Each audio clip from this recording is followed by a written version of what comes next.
આ ફલીબેન તો કોઈ કમી નહીં. અમારા પોણી ટોકાન બોકાન ગંધાતા રેલમાં પેલું ભરાય છે ગંધાતું તો પેલું પલીતું શું કે રે ગટરનું પાણી ને મય પેલું અગણ ને મૂતન કૂતરોનું બધું ભરાય. અમારે નાવું ધોવું સી રીતે કરવું, વાસણો સી રીતે ભરવા, પાણી પીવાનું કેવી રીતે ભરવું એ તો હોબળતી જ નહીં, કોઈ હોબળતા નહીં. શું કરવાનું અમારે? કાલ મોદા હોદા પડો તો નગરપાલિકા વાળા થોડી જવાબદારી લેશે અમારી?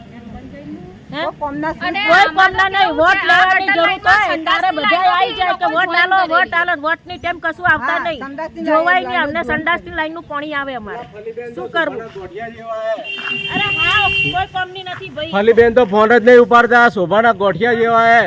સવારના રીંગો કરીએ છીએ પણ નો રિપ્લાય આવે છે. અમારા વિસ્તારમાં એકદમ ગંદુ પાણી છે. ગટરનું ને પાણીનું બંને લાઈન મિક્સ થઈ છે.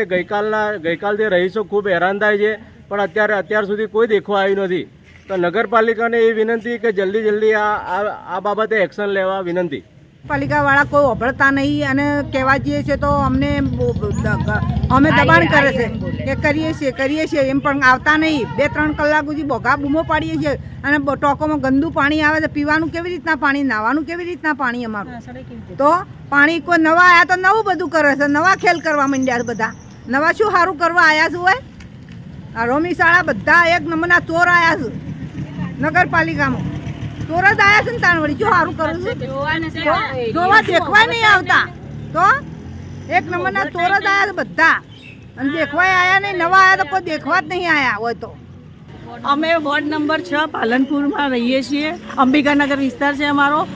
ડૉક્ટર SS પ્રજાપતિ સાહેબના ઘરની આજુબાજુના દરેક ઘરમાં સાબુવાળું અને ગટર મિક્સ થઈ ગયેલું પાણી આવે છે. તમે જોઈ શકો છો. જો આપેલું જાય છે, બતાવો તમે એમને. બરાબર. આ રોગ છે. અમે નગરપાલિકાની અંદર બી રજૂઆત કરી છે કાલની. છેલ્લા 5 દિવસથી તો પાણી ગંદુ આવે જ છે અમારે.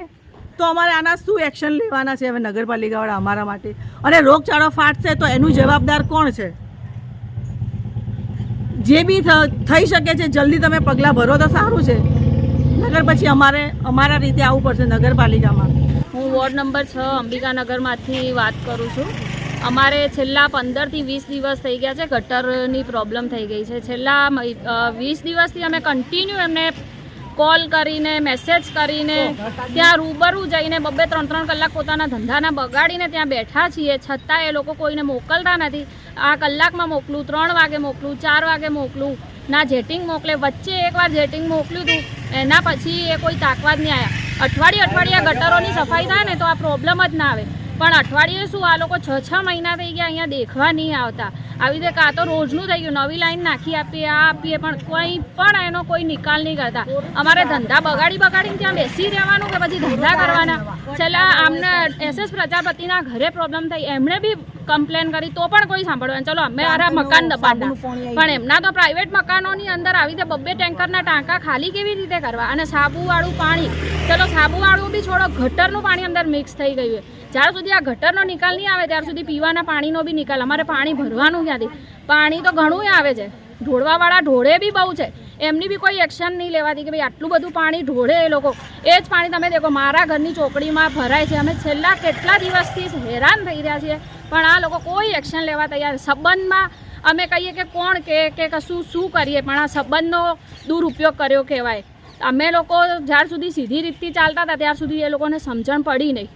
હવે અમારે આ એક્શન લેવી પડીએ. હવે બી હજી બી નહીં કરે તો આનાથી વધારે અમે કરીશું. કેમ કે એવું થોડી છે કે ભાઈ વોટ આલ્યા પછી તમે દેખવા બી ના આમ થોડું પાણી ઢોળાય તો એમ કહે છે કે ભાઈ રોડ ઉપર પાણી ના ઢોળો. તો આ આટલું બધું પાણી જાય છે એ તો દેખવા આવો.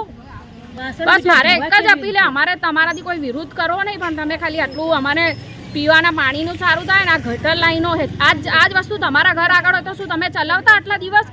અમે તો બી મહિનાથી હેરાન થઈ રહ્યા છીએ. જીતી જોવા જ નહીં આવતા ને, અહીંયા જોવા તો આવો ને કમસે કમ. જે લોકોનું સોસાયટીમાં તમે ડિવાઈડ કર્યું એ કામ, જે પ્રમાણે જેને ગટર લાઈનનું, જેને દબાણનું, જેને જે કામ આપ્યું તમે એ કામ તો જુઓ ને. એ તમે પૂછો તો કરી કે તમે આ વસ્તુ જુઓ છો નથી જોતા, ચેક તો કરવા આવો કમસે કમ. એવું થોડી હોય કે ભાઈ વોટ આલ્યા પછી તમારે અમારા ફોન નહીં ઉપાડવાના અને દલીલો કરીએ, અમે લેખિતમાં અરજી આપીએ, બધી રીતે આપવા પછી બી તમે ના જુઓ તો શું કામનું છે અમારે? અને આ રીતે અમારે હેરાન, અમારા છોકરા હેરાન આવી જાય. 2 ટેન્કરના એક ટેન્કરના ટાંકા અમારે કઈ રીતે ખાલી કરવાના? આખું પાણી જ અંદર જતું રહ્યું. અમને થોડી ખબર કે અંદર ગટરનું પાણી, અમે તો અમારી રીતે જેમ રેગ્યુલર પાણી આવે એ રીતે ભરી દીધું. અને ના અમે વાસણ કરી શકીએ, એક ઓગળો તો દૂરની વાત, હાથમાં બી એટલી ગંદી સ્મેલ આવી. તમે જોઈ શકો કે ગટરો કેવી રીતે ઉભરા. અમારે તો ત્યાં બેસીને કામ કરવાનું. અમારા બપોરે છોકરાઓ સ્કૂલથી ઘરે આવી જાય, પણ અમારે નવરાશ ના હોય કે અમે લોકો એમને જમવાનું બી બનાવીએ. બસ આ ગટરના પાણી પોખરા લઈને કાઢે રાખીએ. તો અમે તમને એક જ અપીલ કરીએ કે આ તમે જુઓ, આ એક કરોડના બંગલા લઈને બેઠા હોય અને એમાં આવી ગંદકી હોય તો ક્યાંથી ચાલે. હું એક જ અપીલ કરું તમને કે બસ આ અમને સફાઈ કર્યા, વેરા બધા ભરીએ, સફાઈ વેરા ભરીએ, ઘર વેરા ભરીએ, બધું કરે, એના પછી બી આટલી તકલીફ તો પછી નગરપાલિકા કરે શું છે?